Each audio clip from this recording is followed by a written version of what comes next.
Diyos. Kaya naman, ang kanyang imahe, the Divine Mercy image, is beautifully displayed here in the church today. And we are joined today by the devotees of the Divine Mercy. Magsitayo nga po kayong lahat.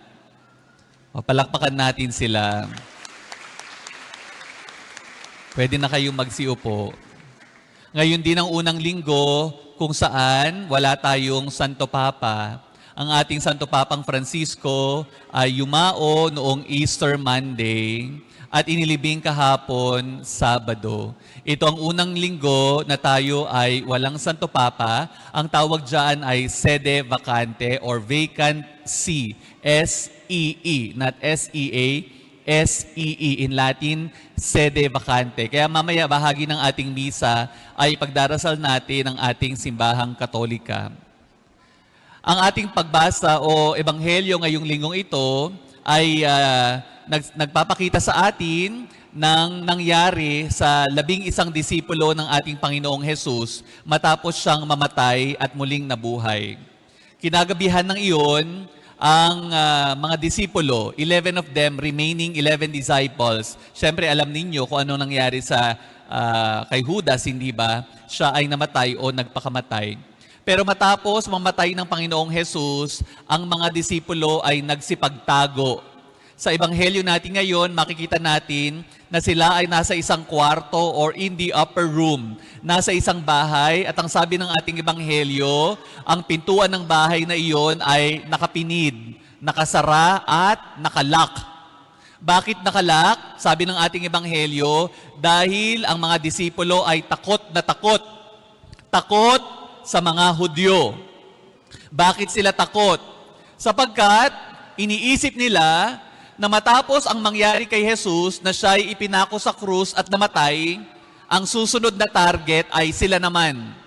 Because they were closely associated with the Lord Jesus, they thought that they would be the next target. Na kung ano ang nangyari sa ating Panginoong Jesus dahil sila ay disipulo, mangyayari din sa kanila. Takot na takot sila, takot sa mga Hudyo, takot maparusahan, takot maipako sa krus. In short, takot masaktan, takot mamatay. Sino ba ang hindi takot sa kamatayan? Wala naman ni isa sa atin dito ang hindi takot sa kamatayan. Mayroon akong isang inanoint, nung aking binisita, kinumusta ko siya. Ang sabi niya, Father, ako'y natatakot. Takot po saan ang sabi ko? Father, takot akong mamatay. Ang sabi ko, ang sakramento ng pagpapahid ng langis sa may sakit, ang siyang magbibigay sa iyo ng kapayapaan. Ganyan din ang mga disipulo ni Jesus. Takot silang mamatay. Pero anong ginawa ni Jesus? Siya ay nagpakita sa kanila, ipinakita ang kanyang sugat, tanda ng kanyang paghihirap sa krus, at tanda rin ang kanyang kamatayan sa krus. Pero matapos niyang ipakita ang kanyang sugat, ang sabi ni Jesus, Shalom, sumainyo ang kapayapaan. Ibig sabihin nito, posible pala na kahit ikaw ay nagdurusa, posibleng mayroong kapayapaan sa puso. Posible rin pala na kahit harapin mo ang kamatayan at danasin mo ang kamatayan, posibleng-posible na magkaroon pa rin ng kapayapaan sa puso. Alam ninyo, bago ako lumuwas dito sa Maynila, ako ho ay naka-assign sa Isabela. Sabi ni Father Job, sana every fourth Sunday pupunta ka dito sa Santo Niño at ikaw ay magmimisa. Sabi ko naman, opo. Siyempre, director ko siya, hindi ako makatanggi, hindi ba? Pero alam niyo, bago ako pumunta sa lumuwas, nung isang araw, dumalaw ako sa isang patay. Yung aking kaklase, tatay niya ay namatay. At ako ay nag-bless. Ang sabi ko sa aking homilya, alam ko na ang kamatayan ay nagdudulot sa atin ng pighati at matinding kalungkutan. Pero alam ninyo, sa simbahang Katolika ay mayroong patron ng mabuti at mapayapang kamatayan.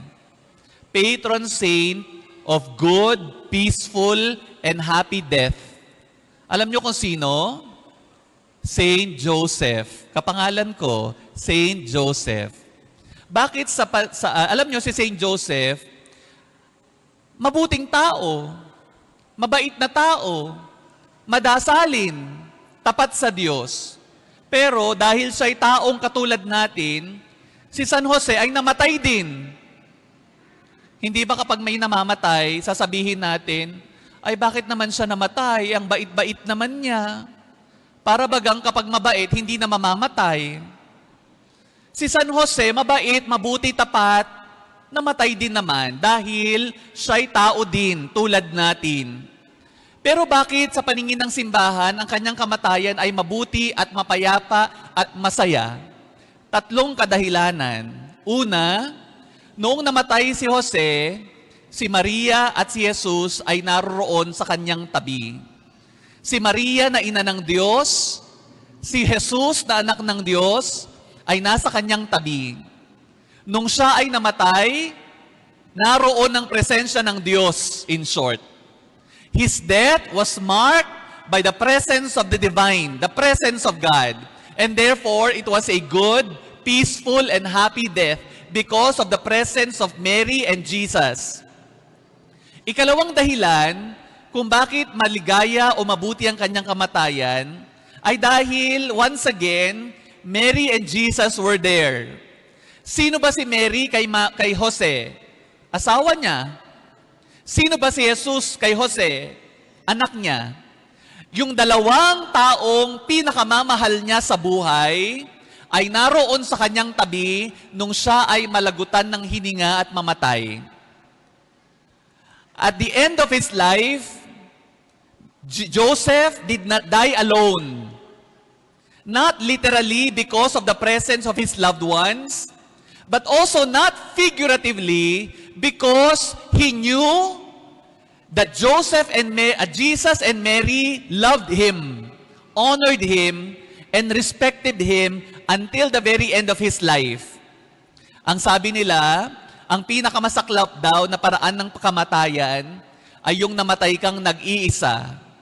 Hindi lamang literal na nag-iisa, kundi nag-iisa dahil hindi mo nalaman na yung mga taong mahal mo, mahal ka din.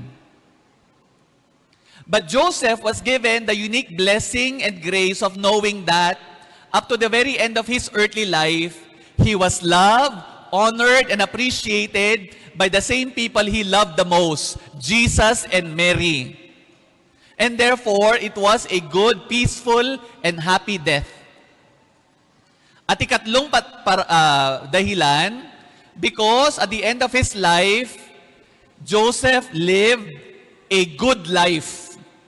Mabuting tao at mabuti ang buhay ni Jose, kaya mabuti din ang kanyang kamatayan. Alam ninyo, wala hindi isa sa atin ang hindi naghahangad ng magkaroon ng mabuting buhay. All of us want to have a good life. Pero alam ninyo mga kapatid, equally, we should also desire to have a good death. Hindi lamang good life ang ating aasamin dapat. Ngunit higit sa lahat, we should also aspire to have a good death when the time comes. At anong magiging dahilan kung papaanong magiging mabuti ang ating kamatayan? Kung may presensya ng Diyos sa ating puso, sa ating buhay. Kung tayo ay nabuhay ng mabuti, katulad ni San Jose, aanhin ang napakaraming kayamanan, good life. Aanhin ang napakaraming bakasyon, good life. Aanhin ang napakagandang mansyon na bahay, good life. Kung pagdating ng kamatayan, ito naman ay hindi magiging mabuti. We can only have good death if we know how to live a good life. Like Saint Joseph, holy, good, righteous, and faithful.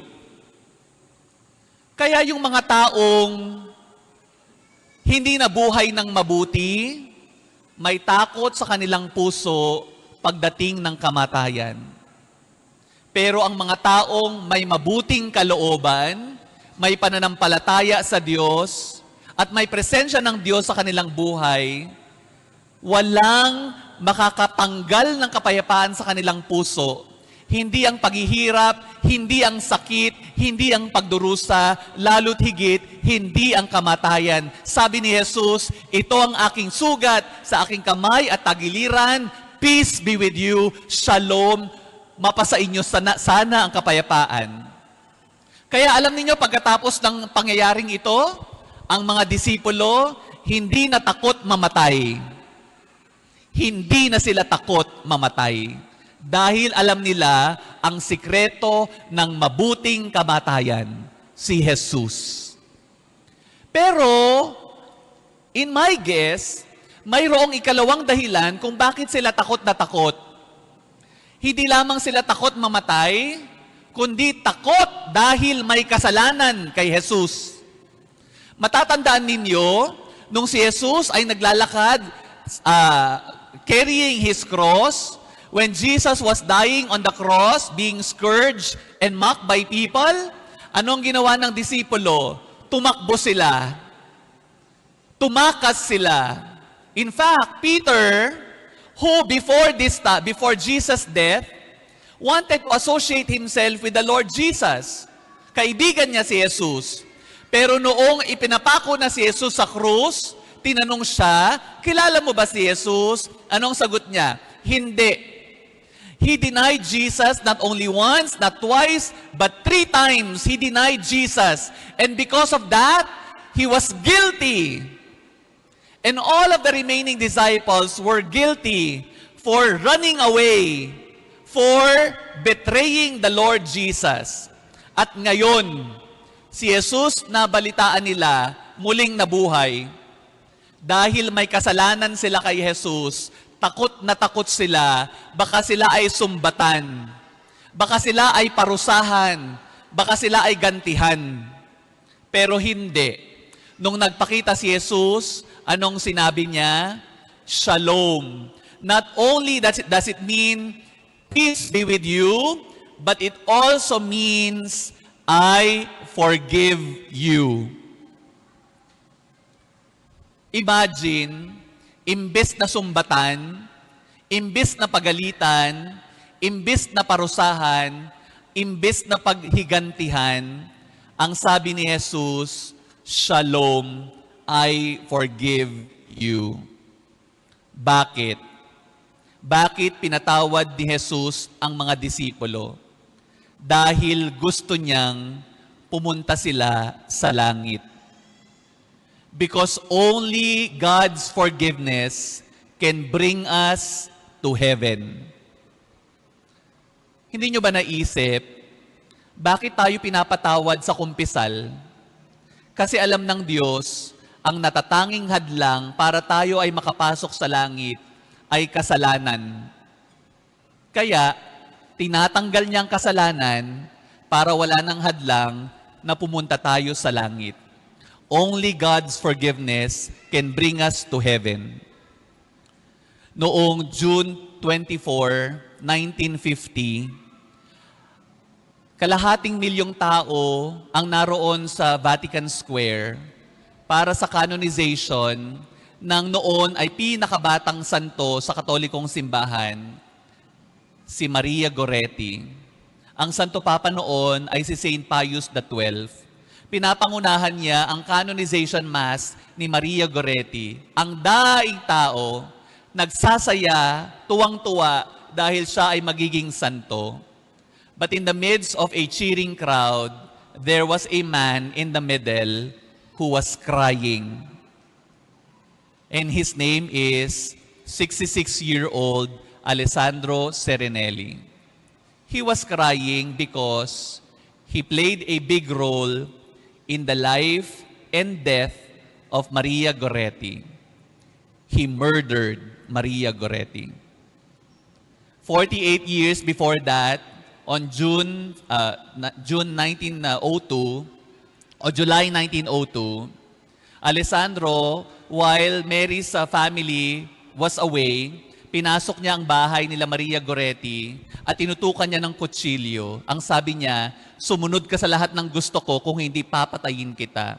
He wanted to rape Maria Goretti. Sabi ni Maria, no, no, no, this is a big sin. God should not allow this to happen. Sabi niya, sumunod ka kung hindi papatayin kita. Sabi ni Maria Goretti, mas mabuti pang ako'y mamatay kaysa gawin natin ang mortal na kasalanan na ito. And because of that, Alessandro stabbed Mary Goretti not once, not twice, but 14 times. And then he ran away.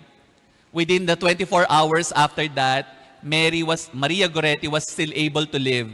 She was brought to the hospital, but at her very last breath, she made a promise. Sabi niya, isang araw, dadalhin ko si Alessandro sa langit. Matapos ang paglilitis, hindi nagsisi si Alessandro. Wala ni isa mang salita ang nanggaling mula sa kanya. Kahit nalaman niya kung ano ang ipinangako ni Maria Goretti sa kanyang kamatayan, wala siyang pakialam. Sinentensyahan siya ng 30 years of life imprisonment. He was able to escape life sentence because he was still a minor then. Si Maria Goretti, when she died, she was 12 years old.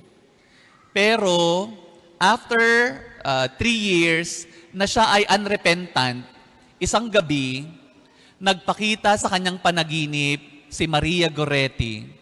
Si Maria Goretti ay naglalakad among beautiful flowers, white lilies, all of them white lilies.